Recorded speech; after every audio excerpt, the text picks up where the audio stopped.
At the Christmas party, my daughter-in-law leaned in close to my son and whispered something in his ear. Before I could even realize what was happening, his hand descended fast and hard, slapping me directly across the face. The room fell into a deathly silence as I tumbled sideways, landing amidst a pile of shattered plates and silverware. But instead of crying, I smiled and said, "Thank you, son." He froze, confused and speechless. When everyone had first sat down at the table, Sarah had leaned toward her husband, her lips brushing Leo's ear. "Mom has decided to give the entire inheritance to your sister, Chloe. We are just the leftovers in this house." As she spoke, she shot me a cold, sharp look. I didn't hear her clearly. I only saw her whispering, and immediately, my son's face changed. The way he held his wine glass tightened until his knuckles turned white. His eyes burned a look I hadn't seen since he was a child. Suddenly, everything happened so fast I didn't have time to breathe. Chloe, sitting beside me, whispered, "Mom, why is he looking at you like that?" I just shook my head. A bad feeling grew inside me. Smack.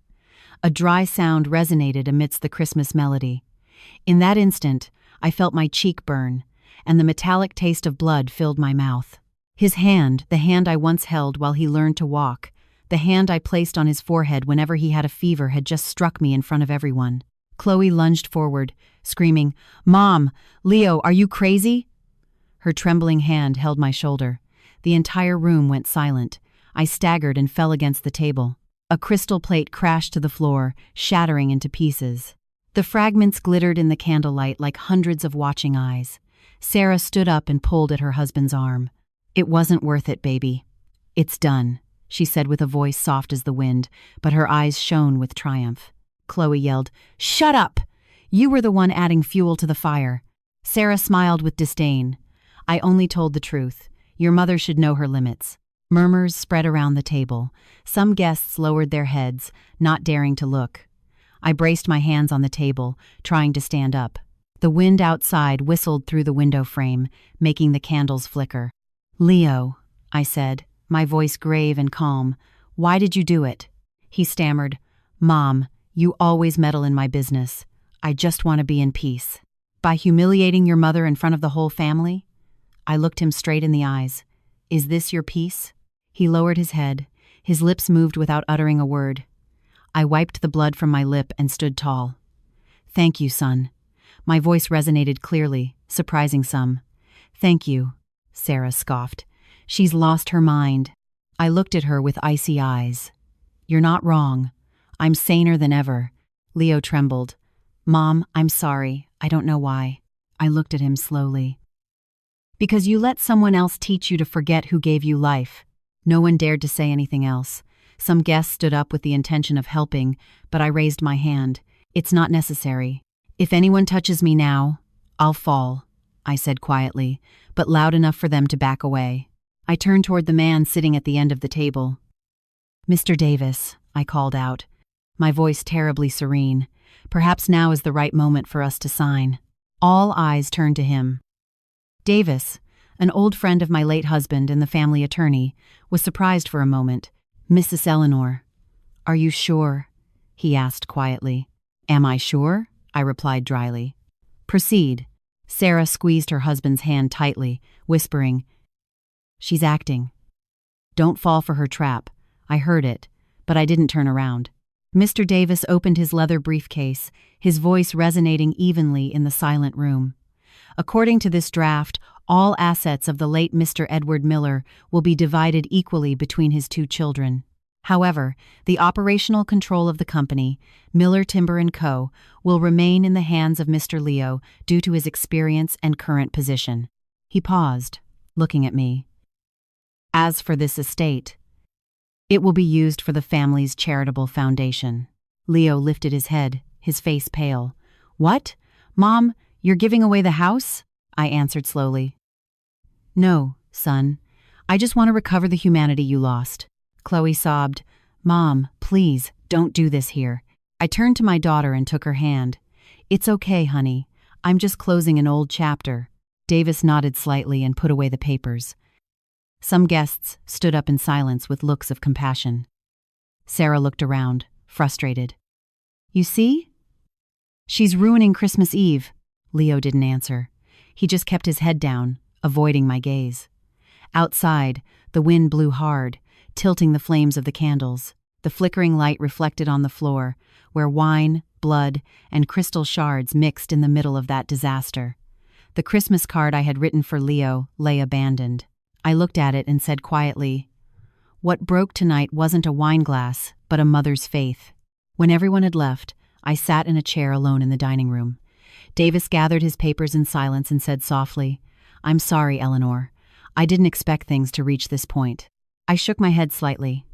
He looked at me, about to say something, but stopped. "You should get some rest, Eleanor," Davis said quietly, gripping his leather briefcase. "Tonight has been too much for you." I forced a smile, my voice cracking.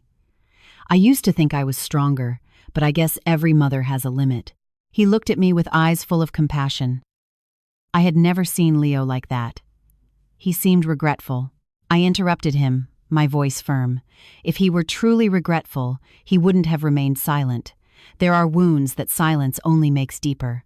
Davis nodded slightly, about to say more, but held back. He knew he was worried about me, but he also understood that no one could save me from this feeling, the sensation that the ground had disappeared beneath my feet, that the world I had tried so hard to maintain had collapsed in a second. When Davis left, he just said quietly at the door, "If you need anything, call me. Even if it's in the middle of the night, I'll come." I nodded. "Thank you, Davis. But right now, I just need a little silence." He looked at me for a long while and then replied softly, "You always seem strong, but don't forget that even stones wear down." The door closed. The sound of his footsteps faded down the hallway. I continued sitting there, staring into the void. The room was now only filled with the ticking of the clock and the smell of wine in the air. I murmured as if speaking to someone who was no longer there, "Edward, if you were here, what would you tell me?" My voice echoed, lost in the spacious room. I closed my eyes, imagining my husband's face years ago. The man who once said, "Fear not, Eleanor. Your son and I will always be your support." A bitter smile appeared on my face. "Darling, now there is no one to lean on." My voice was hoarse, but I continued as if Edward were sitting in front of me. "Do you remember? Once, our son promised he would build me a chair so I could rest for my whole life. Today, that same son made his mother afraid to sit in her own home." I brought my hand to my cheek, which still burned. The tears welled up hot, but I dried them immediately, not out of pride, but because I didn't want Leo, wherever he was in this house, to hear me cry. I heard a door open in the hallway, the sound of soft footsteps. Perhaps it was him. "Are you still there, Leo?" I asked, without turning around. Silence. Only the dripping of wine onto the floor from the broken glass. "It doesn't matter," I said quietly, my voice trembling. "I understand. You need time, but so do I." A long sigh dissolved into the air, mixing with the bitter smell of wine. I stood up and walked toward the window. Outside, the Christmas lights blinked on the pine trees, reflecting in the glass. "How beautiful," I whispered. "Light is always more beautiful when it illuminates something that is about to break." I touched the cold glass, seeing my own reflection, a woman with gray hair, standing amidst thousands of lights, but alone. "Perhaps this is the true Christmas gift," I said quietly with a faint smile, "the gift of awakening." I looked toward the ceiling, where there was a small security camera that Davis had installed a few days earlier to record the party as a keepsake. Now it blinked silently with a red light, recording every moment of the truth, and I knew that someday that same recording would be the witness not only of my son's action but also of a mother's resilience. That Christmas Eve ended in silence. No more music, no more laughter, just the cold wind blowing through the windows and the sound of my heart breaking. But amidst all that devastation, I realized something very clearly. I was no longer the silent, suffering mother of before. I had been slapped, but I had also been awakened. And my last smile of that serene night, without hate, was the beginning of another storm, one that only I knew was coming. 3 days before Christmas Eve, the atmosphere in the estate was still peaceful. The afternoon light filtered through the window, casting a soft golden veil over the white curtains. I was sitting in the living room in Edward's old armchair, holding a cup of cinnamon tea that was still steaming. Chloe was sitting opposite me, wrapping gifts in red paper and tying bows with care. Every year we had the custom of preparing the gifts in advance, but this year something made me hesitate. Perhaps it was because of the division of the inheritance, a subject I always avoided, but the more I postponed it, the more restless I felt. I looked at Chloe and said quietly, "You know, I've thought a lot about how to divide your father's assets. I just want everything to be clear so that in the future there are no misunderstandings between you two." Chloe stopped rapping and looked up, her smile as sweet as always. "Do what you think is best, Mom. I trust you. To me, the inheritance is nothing. I just want you to be okay." Her words relieved me, but I also felt a lump in my throat. Chloe was always so understanding, neither greedy nor calculating. I wished Leo had that same calm, but he was different. Since he got married, his thoughts had become more practical. He often said, "In these times, you can't live on feelings alone." "Mom," I sighed, "I want to keep this house as a memory of your father. I won't divide it. The majority of the assets I will hand over to Leo, since he is responsible for running the company. As for you, you can choose whatever you want, as long as it makes you happy." Chloe just smiled. "I don't need anything more than a small corner to paint. As for the company, let him handle it." I smiled, feeling warmth in my heart. I didn't know that at that very moment in the hallway, someone was eavesdropping, and that precise instant sowed the seed of the storm that was coming. Sarah. I heard light footsteps outside the door, but I thought it was the housekeeper. When I went out to the garden to water the plants, I saw her fleeting silhouette behind the glass wall. The way Sarah looked at me was strange, cold, and scrutinizing, as if trying to guess what I was thinking. I didn't realize that she had only heard half of the conversation, the part where I said, "I will keep this house." The rest I will give to Chloe, a misinterpretation sufficient to ignite the jealousy of a woman. That night, when Leo returned, I still knew nothing. I only felt that the atmosphere during the couple's dinner was strange. Sarah spoke much less, but every time she looked at me, her lips tightened, and Leo was as silent as a stone. After dinner, I asked him, "Son, is everything going well at work lately?" "Fine," he replied dryly, without looking at me. His sharp response left me frozen. I wanted to ask more, but Sarah intervened quickly. "He's just tired, Mom.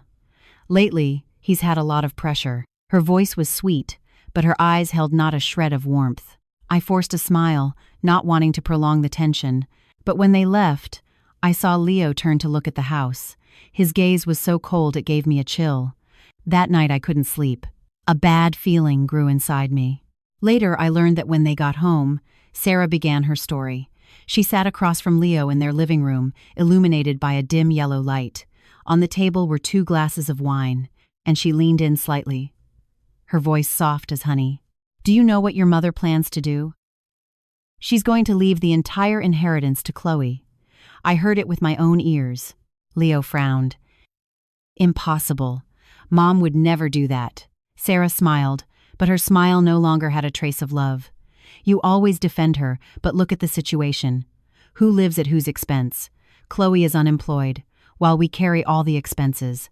Has she ever really considered you as her heir?" Leo remained silent, his gaze gradually darkening. She knew she had touched his weak point, the pride of a son who always yearned for his mother's recognition. "Think about it," Sarah continued. "If she signs a new power of attorney, this mansion will never be ours, and your mother is preparing to sign it. I have an acquaintance at the law firm. I heard that her name has appeared on the list of files that are about to be made public." Leo slammed the wineglass against the table. "What are you talking about? What file?" "I don't know the details. I only heard that she is about to transfer a part of her assets. I don't want to believe it, but you should ask her. If you don't do anything, all your effort of the last few years will go down the drain." I wasn't there, but just imagining it, I knew how long Leo stayed silent. That silence was more dangerous than any word. I had seen him like that as a child. Every time his friends made fun of him, he didn't argue. He just shut down and swallowed his anger. And every time, after that silence, he acted decisively, sometimes recklessly. The next day, while I was preparing the gifts, Sarah called me, her voice sweet as sugar. "Mom, can I come over early to help you decorate?" "Of course, dear. The more, the merrier." I really believed she wanted to be closer. I even asked the housekeeper to make more cakes, Sarah's favorite dessert. That afternoon she arrived with a bouquet of white lilies. She smiled as she entered the house, but her eyes weren't smiling. I tried to be kind. "What beautiful flowers. Thank you. I thought you'd like them. I know you like everything that is white and pure." I nodded, without understanding why that phrase gave me a chill. All afternoon she helped me hang lights and clean the glasses, but every time I turned my back, I felt like I was being examined. I didn't know what she was looking for or what she suspected, but the atmosphere in the house suddenly became heavy. When she left, I saw my phone blinking with a notification, a missed call from the law firm. I assumed it was Davis calling to confirm the signing, but I thought, well, I'll call him tomorrow. I didn't know that only a few hours later, Sarah would also call there, asking exactly the question I had ignored. That night, I sat by the window watching the Christmas lights in the garden, feeling relieved to think that things were calming down. I had no idea that on the other side of the city, Leo and Sarah were sitting opposite each other in their luxury apartment, and that every word of hers was slowly turning me from a mother into a traitor. I imagined the scene later when everything fell apart. Sarah pouring wine, her pale red lips curved into a smile, her voice whispering, "If you keep believing her, we will be left with nothing. I don't want them to keep using you." And Leo, under the effects of the wine, probably nodded. A nod that changed everything.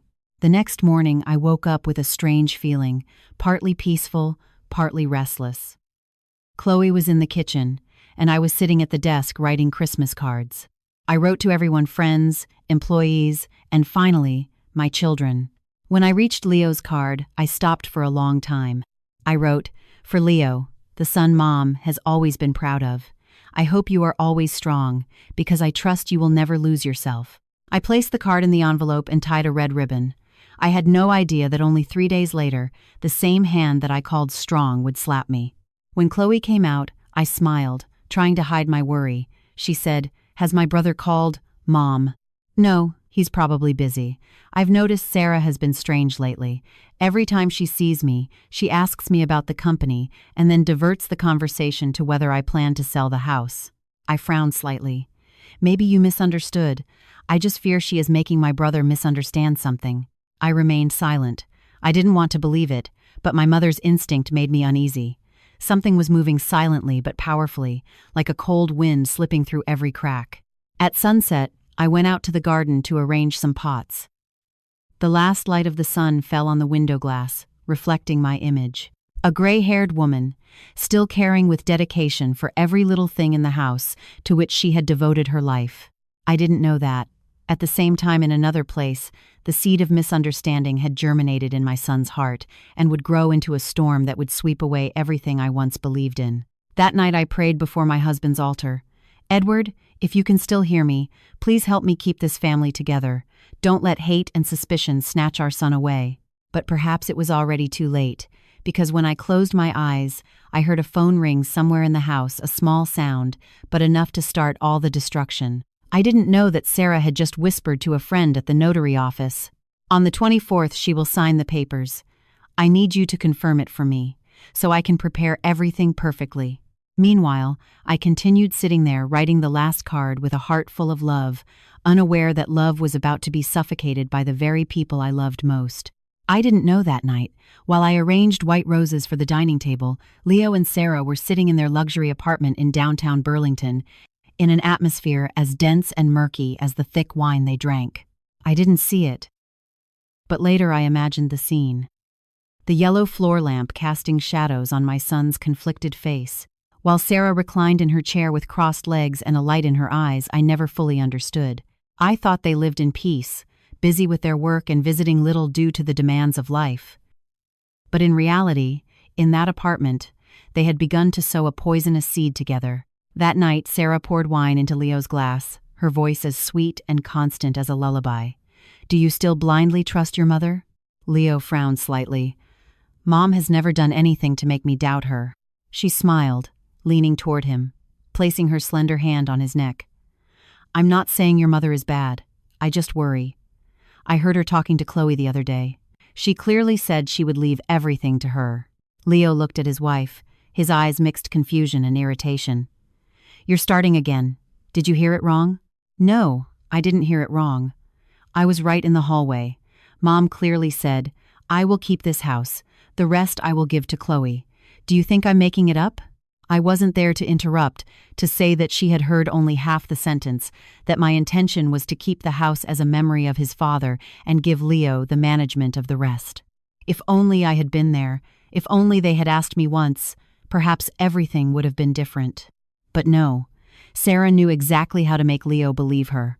She didn't shout, she didn't blame. She just spoke in a low and soft voice, as if she were worried, but each of her words was like a drop of acid in that man's heart. You have worked for your mother's company for years, but she has never made you an owner. Everything is still in her name. Doesn't that seem strange to you? Leo remained silent, his look thoughtful. She knew that at that moment she had touched his most vulnerable point, the feeling of not being recognized. I just fear that if she signs the inheritance papers before Christmas, you will be left with nothing. That mansion, that company, everything could change owners with a single signature. Leo let out a heavy sigh. I don't want to think badly of my mother. She lost everything once. She raised my brother and me alone, you understand? She lives only to keep all this for us. Sarah straightened up. Her eyes shone with a cold determination. I understand. And that is precisely why you must protect what your mother has built. You are the eldest son. You have a responsibility to the family, to the future. You cannot let others control your destiny, not even your mother. I imagined that scene and felt my heart shrink. They used words like family, responsibility, future words I myself had taught Leo, but now they were being distorted to justify greed and fear. Meanwhile, at home, I continued sewing an old tablecloth, humming the melody of Silent Night that I sang to them both when they were little. I didn't know that on the other side of the city, a brief conversation was completely changing everything I had once believed in. The next morning, Sarah took the initiative. She went to the law firm where an old friend of hers worked. Under the pretext of wanting to prepare her own power of attorney, she asked skillfully, "Is Mrs. Eleanor Miller going to sign something soon? I heard she wants to update her will." The clerk, unsuspecting, replied casually, "I only know she has an appointment with Attorney Davis on the 24th, probably to finalize some old papers." That was enough. Sarah had the perfect excuse to convince Leo that I was acting behind his back. That night they dined together in silence. Leo said nothing, just poured himself wine continuously. When the alcohol took effect, Sarah began again, this time her voice softer, gentler. "Don't be angry. I just have a fear that one day we will wake up and have lost everything. You are the only son, and yet your mother trusts Chloe more. It's unfair. I don't want them to hurt you anymore." Leo put down his glass and smiled sadly. "I once thought you and Mom would get along, but it seems I was wrong." She sighed, resting her head on her husband's shoulder. "I also want them to love me like Chloe. I want Mom to see my effort, but maybe she just sees me as a stranger." I don't know if Sarah cried for real or if she faked it, but I know that Tyr completed her plan. When a man sees his wife suffer, he is willing to believe anything. And I, during those days, continued to believe that everything was normal. I kept calling Leo, asking if he would come home early, telling him I had prepared his favorite beef stew. His voice sounded tired. "We'll see, Mom. I'm busy with meetings." "And how is Sarah? I heard she works late lately." "Yes, she's fine, just that." But the way he cut the sentences made me feel something was changing. I wanted to ask more, but I feared touching the distance growing between us. That afternoon, I went out to the back garden to cut some branches of white snowberries, the ones Sarah once said brought good luck, to put in a crystal vase. I kept thinking that at Christmas we would all sit at the same table, laughing, perhaps even taking a photo like every year. I didn't know that on the other side, they had already discussed how to clarify the matter of the inheritance. A friend of mine, Mrs. Margaret, told me later that she ran into Sarah at the market that afternoon. She was smiling, buying wine and flowers, and said, "This year I want Christmas to be perfect. My mother-in-law is in for a big surprise." Mrs. Margaret even praised her. "She is so charming. She always thinks of you." I heard that and could only smile sadly. There are lies so well crafted that even the kindest person can be deceived. At night, Leo sat alone in his car outside their balcony. Sarah came out wrapped in a fur coat and leaned on his shoulder. "Have you decided yet?" "About what?" "If she plans to announce something at the party, you have to ask to see it first. You have the right." Leo remained silent for a long time and then just said one sentence. "I don't want to turn Christmas into a day of fighting." Sarah smiled. gently stroking her husband's hand. Then, all the more reason you need to clarify it beforehand so it doesn't take you by surprise. She knew perfectly well that with one more push, everything would collapse. And I, the mother, continued preparing every little detail for the night of the 24th. I put more lights around the door, added more chairs for the guests. I asked Chloe to choose the music. I chose the red dress that Leo once praised, saying, "Mom, in that color you look like Christmas in person." I wanted him to see that I was still his mother, that I loved him as always. That night, as I lit a candle and prayed before Edward's altar, I pleaded silently, "Darling, if you are still here, help me keep my children loving each other. I fear I am not strong enough." But perhaps he was no longer there to listen, because the next morning, Sarah called her friend at the law firm once more to confirm. "Is she really going to sign on the 24th? There is an appointment scheduled, but I'm not sure for what." She smiled. For Sarah, that was enough to believe she had won. I knew nothing. I only noticed that in the days leading up to the party, Leo was stranger, spoke less, looked at me less, and when Sarah was around, he seemed to close up completely. I asked him, "Is there something you're hiding from me, son?" He replied dryly, "No, Mom, don't worry." That voice, cold and distant, was like a small knife to my heart, but I kept trying to smile. In the last nights before Christmas, when everyone was asleep, I sat alone in the living room with the light of the tree reflecting on my wrinkled hands. I asked myself, what did I do wrong? Did I love my son too much, to the point of making him fear he would never be good enough? Or did I let Sarah come between us with a fake sweetness I didn't recognize? I thought, and in the end, I could only sigh. There are things a mother cannot fix because they no longer listen to her. The next morning I called Mr. Davis and asked him to bring the documents a day early so I could review them. I wanted to make sure everything was fair, that Leo understood. When he arrived, I told him, "I want my 2 children to be at peace." Davis looked at me a bit doubtfully. "Do you think they will understand?" I smiled tiredly. I believe in the goodness of people. No matter how obscure it is still there somewhere. But while saying that, I didn't know to what extent my kindness was being exploited, and that faith would be what hurt me most on the Christmas Eve that was approaching. In the other apartment, Sarah had sent a message to Leo. "Remember, don't let her surprise you. We have to control everything." And I was still wrapping the gift for my son, sticking the handwritten card. For Leo, the son Mom has always been proud of.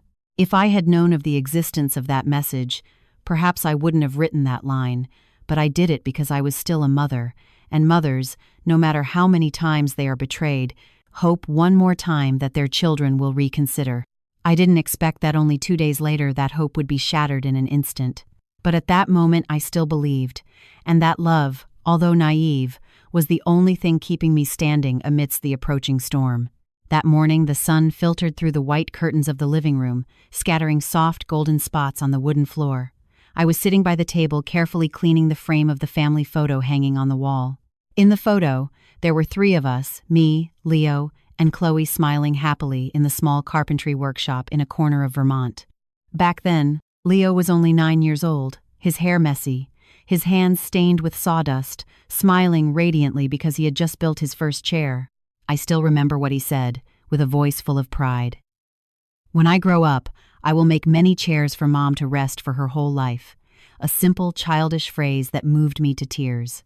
It was my only comfort after Edward, my husband, passed away in a construction accident that year. When Edward died, I didn't cry loudly. I just felt a void in my heart. I understood that I no longer had the right to be weak. I had to strengthen myself to raise my 2 children, to maintain the small carpentry company my husband had built with his sweat and youth. Leo, who was then 17, went to school in the morning and in the afternoon helped me with deliveries and accounting. At night, he sat doing the calculations. I always believed my son was born with an honest heart and a strong will. But time passed, and when he met Sarah, a city girl with a sweet smile and eyes that knew how to make people lose their reason, I realized a distance began to grow between my son and me. At first, they were small changes. He ate less at home, talked less, sometimes he avoided my gaze. Then one day he said Sarah wanted to move out to live on their own, that a young couple needed their own space. I nodded, hiding my disappointment. I used to think true love couldn't divide family ties, but I was wrong. Sarah not only took over my son's heart but gradually also took over the trust he had in his mother. I still remember the first night after they moved out. The spacious house suddenly felt empty. I heard the wind slip through the cracks of the doors. I heard the ticking of the clock as a reminder that Leo was no longer here. I sat for hours in the living room, looking around and wondering what I did wrong so that the son who once promised never to leave his mother now disappeared from this home. Chloe, my youngest daughter, seeing me silent, approached, put her hand on my shoulder, and said quietly, "Don't be sad, Mom. He just needs time." I smiled slightly, stroking her hair, not wanting her to worry, but in my heart, I knew time cannot heal a crack that someone has intentionally carved. In the following years, Leo visited us infrequently. Every time he came, I tried to create a warm atmosphere, cooked his favorite dishes, told him small anecdotes about the company, asked about his health, but between every sentence, I felt an invisible wall rising. Sarah always accompanied him with a polite smile and cold, superficial comments. "You shouldn't work so much, Mom. Let us handle it," she used to say, her voice soft but full of double meanings. At first, I thought she just worried, but gradually I realized every piece of advice was a way to push me away. Then, one day, Leo said Sarah wanted him to be listed as the owner of a part of the company. "It's just to facilitate management, Mom," he said, avoiding my gaze. I stayed frozen. That company was the culmination of my husband's life, the only thing he had left us. I didn't oppose immediately.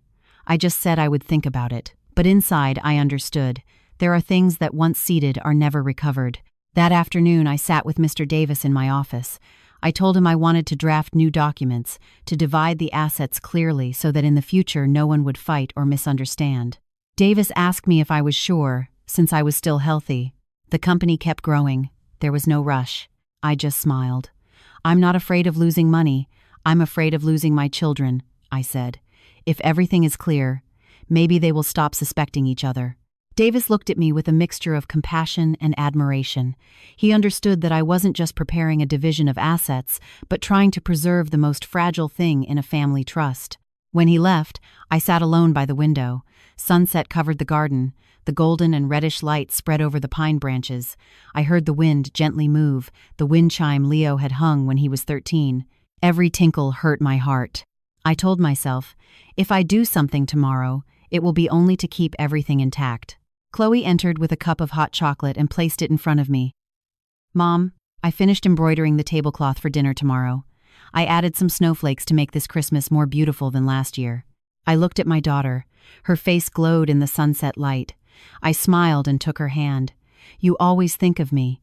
I wish your brother also remembered these simple things." Chloe said nothing, just squeezed my hand tightly. Night fell. I went around the house, checking every corner, readjusting some lights, cleaning every crystal glass. Everything had to be perfect, because in my heart I believed that if love was shown with actions, perhaps my son would understand. I placed 3 glasses on the table, one for me, one for Chloe, and one for Leo. On Leo's glass, I tied a small red ribbon and attached a handwritten card, "For the son in whom his mother has always trusted." Just a few words, but I rewrote them 3 times. My hand trembled so much that the ink smeared. I was afraid of making a mistake, of my emotions being too evident, of him reading the love in every stroke and distancing himself even more. Before going to sleep, I opened the file cabinet again and looked at the papers Davis had left. All the clauses were transparent. No one was harmed. I thought about announcing it during the party, a way to affirm that everything in this house was still fair, that no one was abandoned. I imagined Leo seeing his name in the section of management rights of the company and smiling. I wanted to see that smile, even if only once more. But even while preparing to sleep, I felt uneasiness in my heart. I don't know why. Something like a fine thread was tightening between Leo and me. I heard the clock strike 9, then 10. The mansion was so silent I could hear the wind sweep the roof. I said quietly to myself, "Just one more day and everything will be fine. Our family will be at peace again." I believed in it, so much that I didn't realize I was numbing myself with a fragile hope. The next morning I got up early, prepared coffee, and opened the window to look at the sun-drenched garden. On the tree branches, dewdrops shone. It smelled of pine, damp earth, memories. Edward's image crossed my mind. Him sitting at his desk smiling while watching the two children play in the yard. I whispered as if he could hear me. Do you see? The children have almost grown up. It's a shame you aren't here to see them mature. I smiled slightly and turned around to dry a tear. Chloe entered with a small basket of gifts, saying she wanted to give them to the neighbors and some of the oldest employees. I nodded, warning her to be careful with the slippery ground from the previous night's dew. When she left, I sat at the table and took a pen to write on the last card for my children. I do not divide love, I only reorganize justice. Never let anyone make you forget the blood that runs through your heart. I folded the card, put it in an envelope, and placed it next to Davis's file. In the afternoon, Davis called to say he would arrive early at the party, bringing the originals for me to sign. I asked him to be punctual because I wanted everyone to be witnesses, so there would be no room for misunderstanding. He laughed with a warm voice. Don't worry. Everything will turn out fine, I replied with a tired smile. I wanted to believe it, but my heart beat strangely fast. At sunset, the last light dyed the entire pine garden pink. I sat by the window watching the twinkling Christmas lights. The scene was so peaceful I thought all my worries were just an illusion, but deep down I still heard the whistling of the wind through the cracks of the door, a cold, cutting wind like an omen. I closed my eyes and prayed silently. I didn't ask for prosperity or safety. I just wished that the next day my son could look at me and see the mother of old again, the one who always believed that love could redeem all mistakes.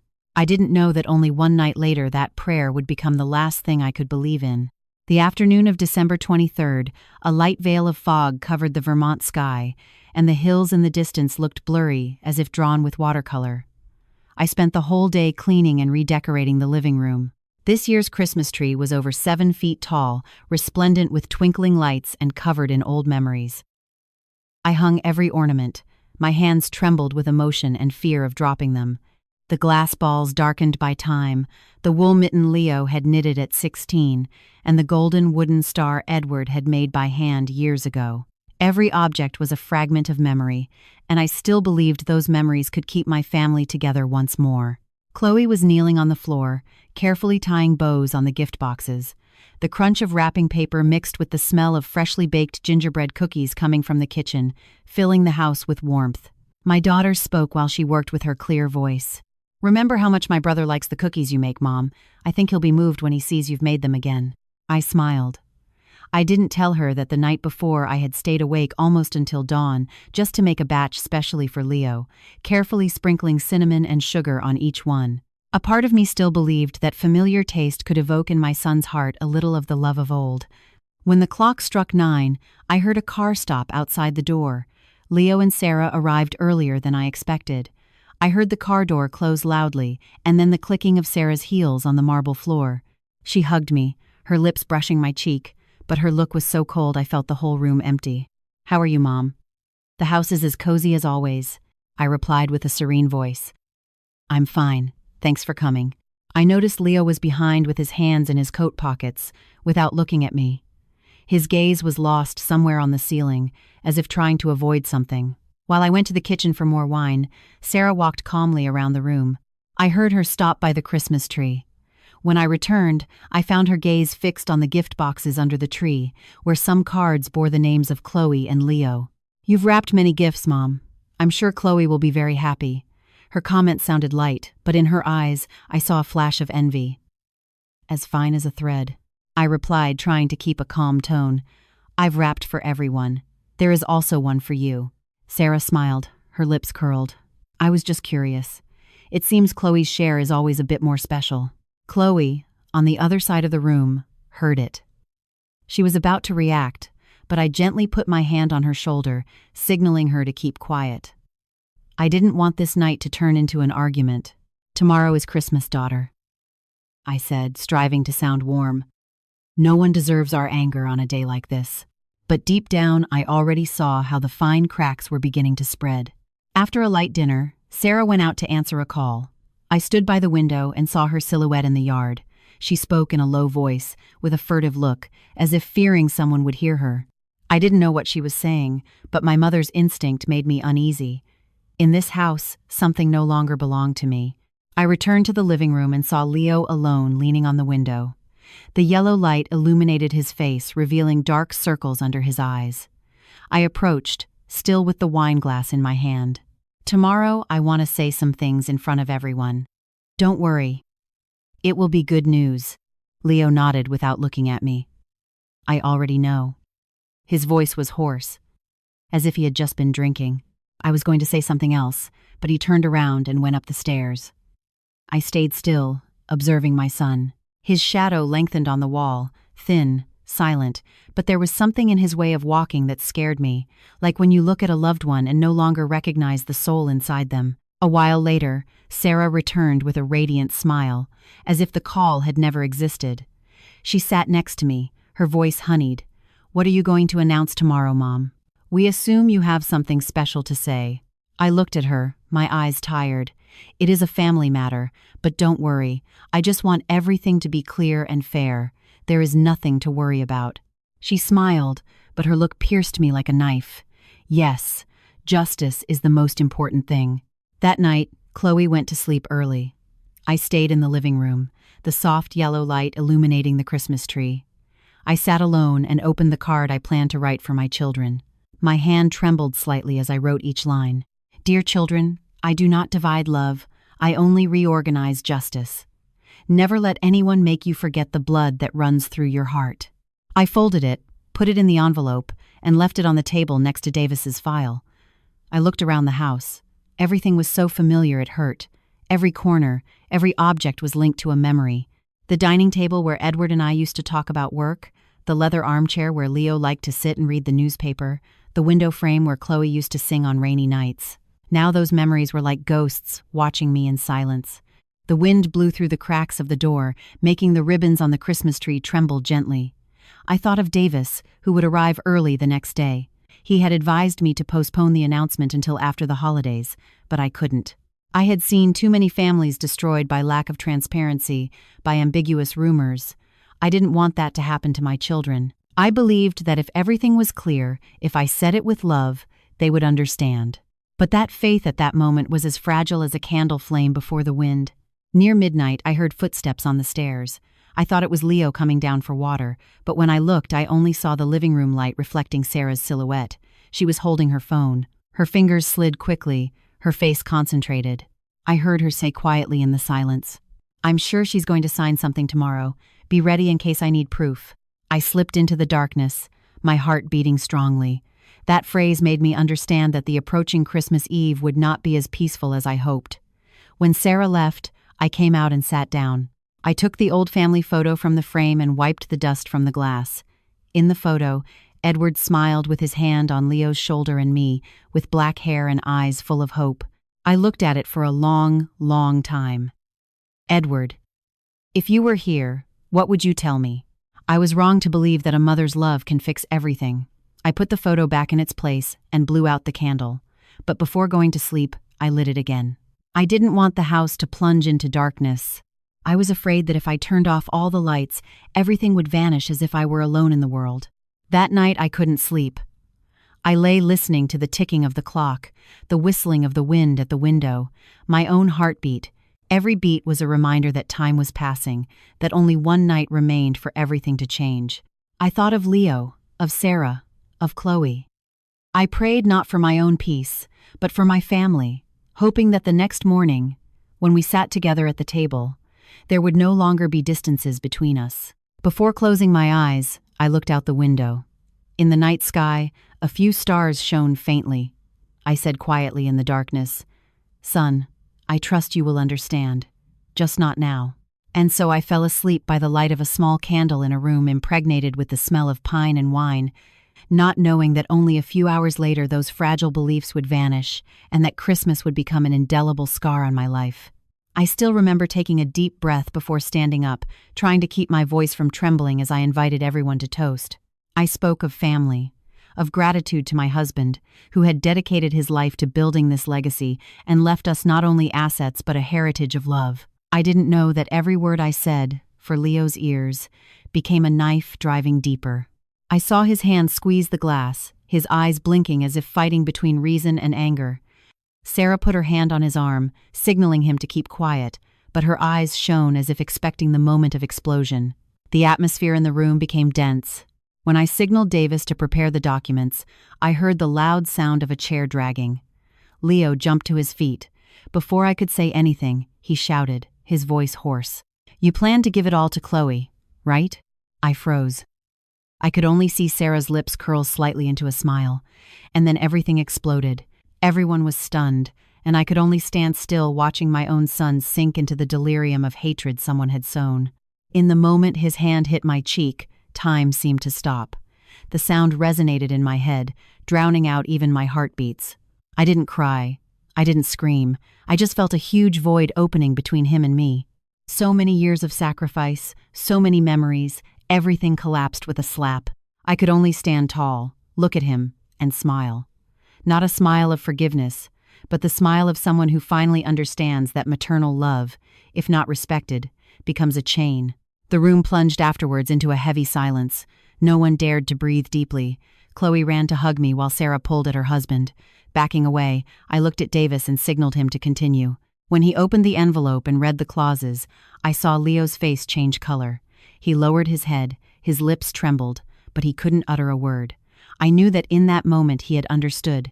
Everything he had believed was just a lie. When the guests left, I sat alone in the room full of the smell of wine and candle smoke. I looked toward the ceiling, where the small camera was still on, recording the whole truth. I didn't know what I would do with that recording. I only knew that tonight I had lost a son, but I had also found myself again. I took the broken glass, observed the candlelight reflected in the crystal fragments, and put it back on the table. In my mind, Edward's voice of old resonated. If they betray you, let justice teach them. Don't let hate teach you. I nodded slightly. Yes, I wouldn't feel hate, but I wouldn't forget either. Tonight was the end of patience and the beginning of what I call a mother's justice. I woke up when the first light of day slipped through the thin curtain, illuminating my face directly. The room was so silent I could clearly hear the ticking of the clock. Everything was calm, too calm, as if Christmas Eve had never happened. But when my hand brushed my cheek, a sharp pain reminded me it hadn't been a nightmare. The bruise was spreading gradually, cold and heavy, like an indelible mark. I could still clearly see the image of that hand descending, see the eyes full of anger of my son and the tense smile of my daughter-in-law, as if everything had gone according to her plan. I sat leaning against the headboard and exhaled gently. Every breath seemed to have thorns. The glass of water on the table was cold from the night before. I took a sip. The metallic taste of blood still hadn't completely dissipated in my mouth. In the mirror, the woman looking back at me was no longer the image of the kind mother of before. It was a face hardened by pain, but her eyes, although red, still shone with something different: calm, lucidity, and determination. Chloe knocked on the door and entered with deep circles under her eyes after a sleepless night. She left a tray of oatmeal on the table, her voice trembling. "Mom, are you going to sue him? We can't let this pass." I looked at my daughter and shook my head. "No, Chloe, I don't want to sue anyone. What I need isn't revenge. I just want the truth to come to light." My daughter looked at me with eyes full of tears. "But Mom, I put my hand on hers. "I know, but sometimes the cruelest punishment doesn't come from a court, but from one's own conscience." That morning, Attorney Davis came. He brought a new file and a look of compassion. When he saw me leave the bedroom, he kept silent for a long while before speaking. "I have reviewed the will and asset distribution clauses again. Ma'am, everything is still legal and clear. If necessary, I can present a copy at the notary, and I also have the recording from last night." I sat down and looked at him for a moment. "Keep it for me, Davis. It's not necessary to take it anywhere yet. Everything will come to light without the need for a court." He nodded as if he understood. I looked up. The sunlight entering through the window made the small specks of dust sparkle in the air. How ironic. This house remained as calm as always, only people's hearts had changed. Meanwhile, I was sure that on the other side of the city, my son was fighting with his own chaos. I could imagine his pale face, exhausted, unable to sleep. Perhaps now Sarah was trying to console him, trying to justify the lies she herself had sown in his head. I didn't need to be there to know, because I once knew my son like the back of my hand. He wouldn't be able to sleep. He would wonder why everything had gone so wrong. At noon, Davis and I went to the company. The employees looked at me with a mixture of compassion and pity. They knew what had happened. In this city, bad news travels faster than the wind. In the conference room, the atmosphere was heavy. I stood in front of all of them, looking at the faces that had accompanied me over the years. I said slowly, "I know last night has left many confused, but I want you to understand that this company was built with the trust and work of many people, not just mine, nor anyone in my family, and I will not allow any selfishness to destroy that." Davis, beside me, placed a stack of papers on the table. According to the bylaws, due to his violent behavior toward the trustee, Mr. Leo Miller's management rights are temporarily suspended. All financial decisions will be temporarily managed by Mrs. Eleanor and Miss Chloe. A wave of murmurs ran through the room. I kept calm and added, "This isn't a punishment, but the only way to protect everyone's effort. I don't want this company to become a battlefield of hatred." When I finished, some lowered their heads, others applauded softly. Davis looked at me, and in his eyes, there was something like admiration. I, for my part, only felt a void inside. In the afternoon, I returned home. Chloe was waiting for me with 2 cups of hot cocoa. My little daughter always knew how to soothe my heart, even with a small gesture. We sat on the porch. The sunlight faded, dyeing the garden gold. "What will you do with my brother and Sarah?" Chloe asked quietly. I looked into the distance, where the sunset slid over the pines. "Nothing needs to be done, daughter. When people live on lies, the truth itself becomes their punishment." Chloe remained silent, gently resting her head on my shoulder.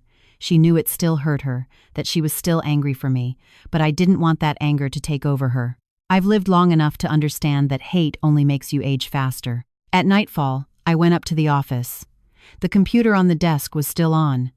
Davis had sent me a video file. I sat down. My hand trembled slightly as I clicked to open it. The image appeared clearly. The dining room that night, the flickering light of the candles, Sarah's whispering voice in Leo's ear. I saw myself there, smiling, trying to keep the peace, and then the moment that hand fell, the sound of breaking, the screams, and my voice resonating after. "Thank you, son." I watched it to the end. Without shedding a tear, all I felt was a silent void. Sometimes the truth doesn't hurt you more. It only confirms that the pain is real. I sighed and moved the mouse to the forward button. I entered Leo's email address and wrote in the subject line, "So you can see everything you didn't want to hear." I pressed send. The screen returned to silence. Only the whistling of the wind outside. I gently touched the bruise on my cheek, now darker, but inside, a part of me felt lighter. I knew that email would force Leo to face himself, the raw truth he couldn't deny. And I also knew that from that moment, nothing between us would ever be the same again. I turned off the computer and went out to the balcony. The night city was silent. Only yellow lights reflected on the wet paved street. In the distance, church bells rang, deep and prolonged. I looked at the sky. Clouds were still black, but in a far corner, the faint light of dawn was beginning to break. Perhaps like me, that light was looking for the way back. I don't know where to start telling about those days. After Christmas, the Pineview Manor became strangely silent. Each of my steps echoed on the wooden floor, like the echo of my own heart. Everything was still in place. The Christmas tree, some unopened gifts, a red ribbon thrown on the table, but the atmosphere was different, as if the house had just suffered an earthquake from which only I remained standing amidst the ruins. I sat alone in the living room, looking at the messy cups and plates from the party, and asked myself, when did the lies begin to slip between us? Was it the day Sarah entered my house with that sweet smile? Or was it when I started keeping quiet, thinking silence would keep the peace? That morning, I received an email from Davis. He had sent me a copy of the recording from the ceiling camera of the party. I opened it calmer than I expected. In the video, I saw Sarah approach Leo's ear and whisper something. Then my son's face changed. Anger exploded. And then came the slap. I saw myself staggering against the table. I heard again the sound of glass breaking and saw Sarah's impassive face right after. Everything happened just as I remembered, but seeing it through a lens was even crueler. I saw to the end where I smiled and said, "Thank you, son." My voice sounded strange, like someone else's. I don't know where I got that calm in that moment. Perhaps when pain exceeds a limit, there is no room for tears. I didn't reply to Davis. I just wrote a few brief lines. Keep the original. The truth will speak for itself. 3 days later, I learned Leo had taken a leave of absence. There was a stir in the company over an internal memo. Suspension of his managerial position for violation of business ethics and conduct prejudicial to the trustee. I didn't sign that decision. Davis did it on my behalf, but he sent me a copy. I read it without joy or sadness. I only felt a void. That afternoon, Chloe brought me a cup of hot chocolate. She sat next to me in silence for a moment and then asked, "Do you regret it, Mom, having let things go this far?" I smiled slightly. If I regretted it, it would mean I believe I can change others. But there are people who only learn life's lessons by losing everything. Chloe took my hand, her eyes moist. My brother must be tormenting himself. I nodded gently. Torment is a sign that one still knows they were wrong. I don't hate him. I only regret that he let others guide him like a child. That night I watched the video again. I don't know why I did it. Maybe because I needed to face it to know if I had really gotten over it. I watched every frame in slow motion, stopping at the second Sarah whispered to Leo. For the first time, I noticed her look. It wasn't of anger, but of calculation. Cold, slippery, and shiny like a knife blade. I forwarded the video to Leo with a brief note. "So you can see everything you didn't want to hear." I didn't wait for a reply. I just wanted him to know the truth always has its own voice, and this time it spoke with images. The next day I received a single message from Leo. "Mom, I need to see you." I didn't reply. I wasn't ready. Not out of anger, but because I knew if that meeting happened too soon, it would only be a momentary plea. I wanted him to live with that feeling of emptiness a little longer, so he would understand what it is to lose your mother while she is still alive. Sarah, however, couldn't remain silent for long. That afternoon she called me. Her voice sounded hoarse, very different from her usual confidence. "What do you want from me? You've already won. Are you satisfied?" I was sitting on the porch. The valley wind gently moved the curtains. I replied slowly. "I never wanted to beat anyone. I just wanted the truth to win." She let out a bitter laugh. "The truth? The truth is you always considered me a stranger. You never believed I truly loved him." I remained silent for a moment and then said, "You can't love someone if you don't know how to love the truth. Love doesn't need to be proven with words. It is proven by protecting the other from the worst, and you did the opposite." On the other end, there was absolute silence. I heard her agitated breathing, and then she hung up. That night Davis came. He said Sarah might sue for defamation after the video spread internally in the company. I smiled slightly. Let her do it. Every lie, if repeated enough, becomes the liar's own prison. The next day I learned Leo had gone to the company. They said he stood for hours in the old conference room, where photos of Edward and me hung. Someone said he cried. I don't know if it's true, but I felt something strange inside. Not pity, but a silent sadness, like seeing the child you raised lost on a dark path, not knowing how to return. In the evening, Chloe passed by with a fruit basket. She said, "My brother has been trying to call you. Do you want me to tell him something?" I put down my cup of tea and looked out the window. "Tell him that when a person loses faith, they have to walk through the darkness alone. No one can hold their hand." Chloe lowered her head, understanding. At nightfall, I wrote a letter, not to send to anyone, just to write. I wrote for myself, for the son who once took my hand in days of poverty, for the woman in the mirror whom I had forgotten for so many years by being too busy being a mother. Not every loss is a punishment. Sometimes it is a gift to learn to let go. My son lost his mother for a lie, but I, in that loss, found myself again. I folded the letter and put it in a drawer next to the old family photo. In the photo, Edward was in the center, me on the right, Leo on the left, and Chloe sitting in front hugging a puppy. Everyone was smiling. I touched Leo's face with my finger and said quietly, "If I had known how to keep a part of that smile, perhaps we wouldn't have come to this." That night, the wind blew in the garden, bringing the rustle of pine branches. I saw the lights reflected in the window glass, my own shadow fading between the points of light. Perhaps I was no longer angry, only tiredness remained, but also peace after the storm. Inside me, there was a void, but it no longer hurt. I understood that forgiving doesn't mean returning. Forgiving is when you are strong enough not to let the past control the present. Sarah would pay the price for her lies, and Leo, my son, would also understand that there are mistakes that cannot be corrected with an apology, but can only be redeemed with time and awakening. I smiled softly as I turned off the light. That night I slept better than in a long time, perhaps because for the first time in years I knew I was truly free. Free from the fear of being misunderstood, free from the responsibility of maintaining a family that was no longer a family. I had lived my whole life for them, and now I started living for myself. That morning Vermont was covered by a thin layer of fog like smoke. I sat looking at the empty room, once full of my children's laughter. The cold seeped through every crack, soaking into my skin. I heard Chloe in the hallway, her voice low but worried. She brought me a cup of brewed coffee, left it on the table, and sat next to me. She said nothing, just took my hand. I looked at her swollen eyes and understood she hadn't slept all night. I said quietly, "Don't cry anymore, daughter. Everything will pass." Chloe bit her lip, trying to hold back tears. "You're really leaving, Mom, and what will happen to my brother?"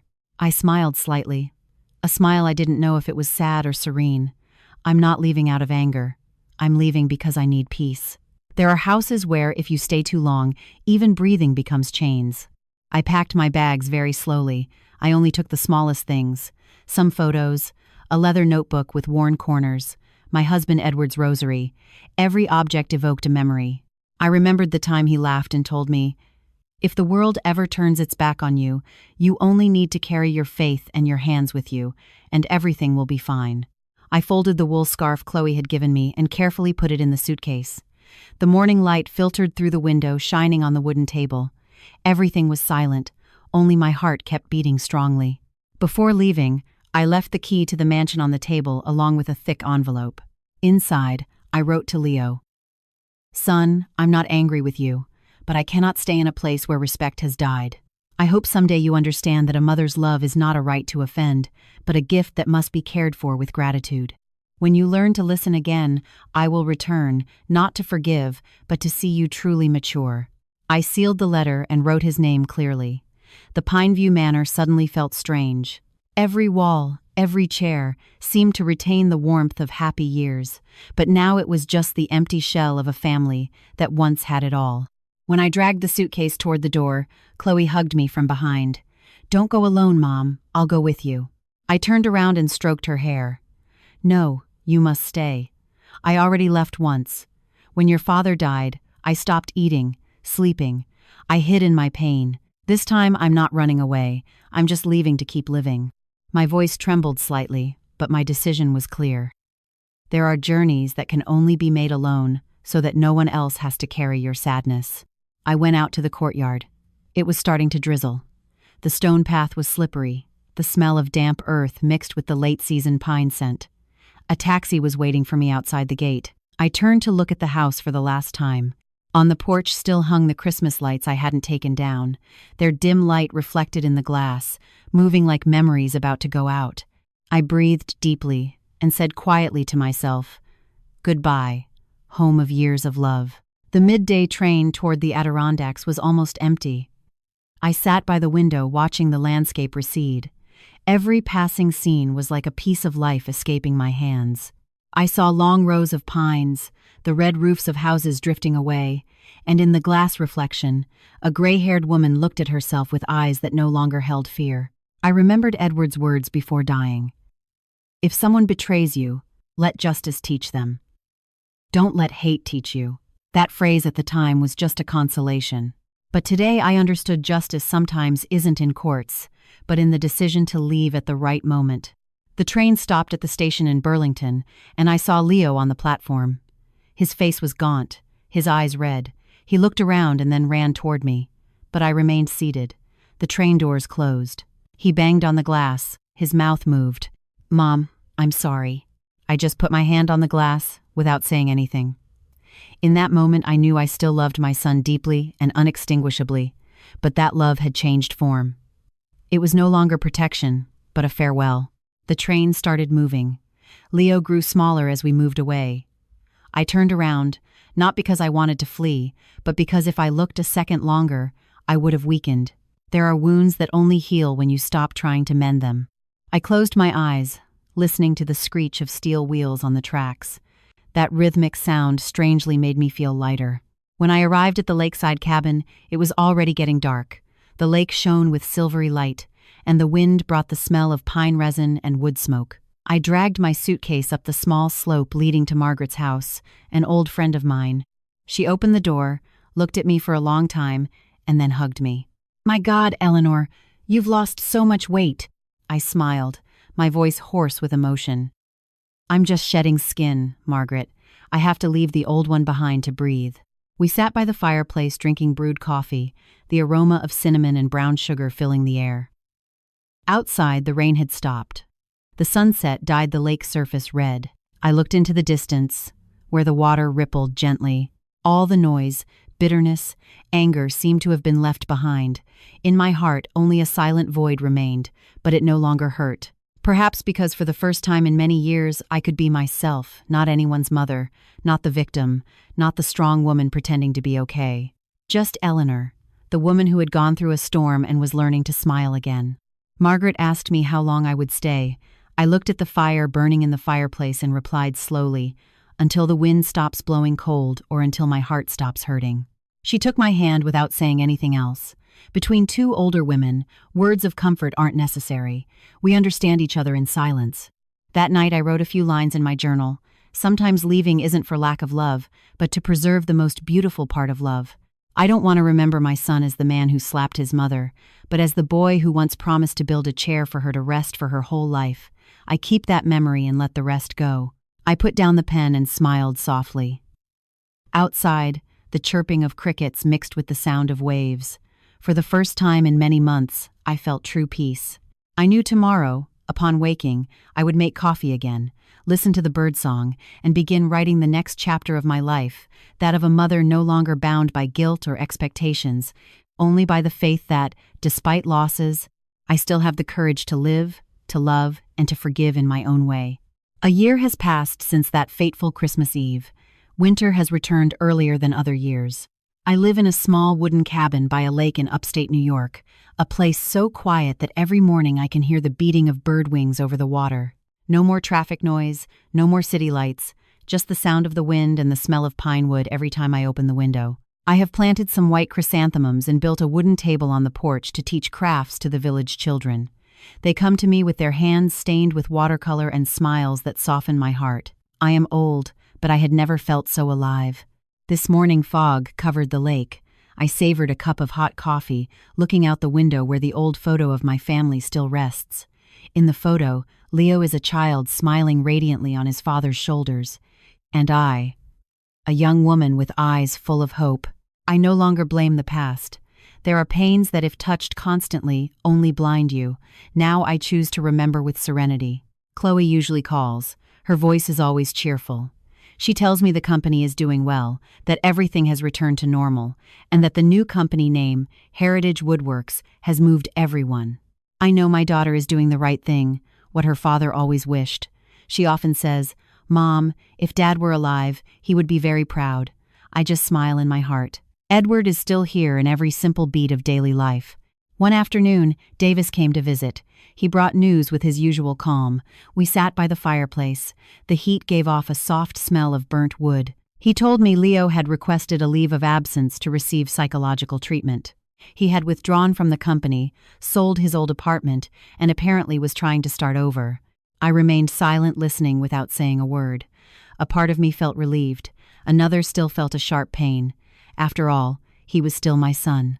Perhaps that slap not only left a wound on me, but was also the beginning of his awakening. I asked quietly. "And what about Sarah?" Davis lowered his eyes and replied slowly. "She left town. No one knows where she is. Maybe she is trying to forget everything." I just nodded slightly. There are people who disappear not out of regret, but because they can't stand their own reflection in the mirror. In the evening, Chloe came with a painting. She unfolded it in front of me. In the painting, a gray-haired woman smiled in the middle of a snowy field. I recognized myself. My daughter said, "I want you to hang this here so whoever comes knows this is the place where a mother chose to be happy." I hugged my daughter, feeling the familiar scent of her hair, and in that moment all the voids in my heart were filled. When Chloe left, I went out to the porch and sat looking at the lake bathed in moonlight. The night wind caressed my completely white hair. I thought of my journey, of all the losses, the hurtful words, the long sleepless nights. I used to think love was sacrifice, endurance, unconditional forgiveness. But now I understand love also needs limits. Without limits, love becomes chains. Without self-esteem, sacrifice is just a form of self-destruction. I remembered Leo's look the day I left Burlington, the way he stood at the door, unable to say a word. In that moment, I didn't turn around because if I had, I would have weakened. But now, if he came someday, I think I could smile. Not because I have forgotten everything, but because I am serene enough to look back. The village children call me Miss Ellie. They run on the porch, laughing out loud. I teach them to make small wooden objects like miniature chairs. A little girl asked me once, "Why do you always smile even though you live alone?" I just replied, "Because I have lost enough to know what is worth keeping." She didn't fully understand, but I know someday, when she grows up, she will remember that phrase.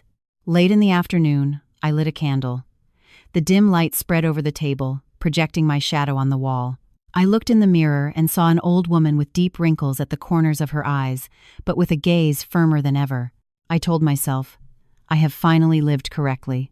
If someone asked me if I regret it, I would say no, because sometimes to find peace you have to accept losing even what seemed impossible. Forgiving doesn't mean forgetting, but stopping the wound from controlling you. I have stopped running, waiting, wishing for someone to change. I have only chosen to keep living and live with kindness. Outside, the children laugh out loud while launching paper boats into the lake. On the water, the candlelight flickers, reflecting in the sky like thousands of stars. I smiled softly, my heart as light as the fog. Perhaps happiness isn't found where we once lost it, but in the moment we dare to tell ourselves, it is enough. Night fell. I closed the door, listening to the wind hit the wooden frame. The whole house remained immersed in the golden light of the candles. I looked again at the painting Chloe gave me, the one of the woman smiling in the middle of winter, and I knew that this time that smile no longer hid any pain. It was the smile of freedom.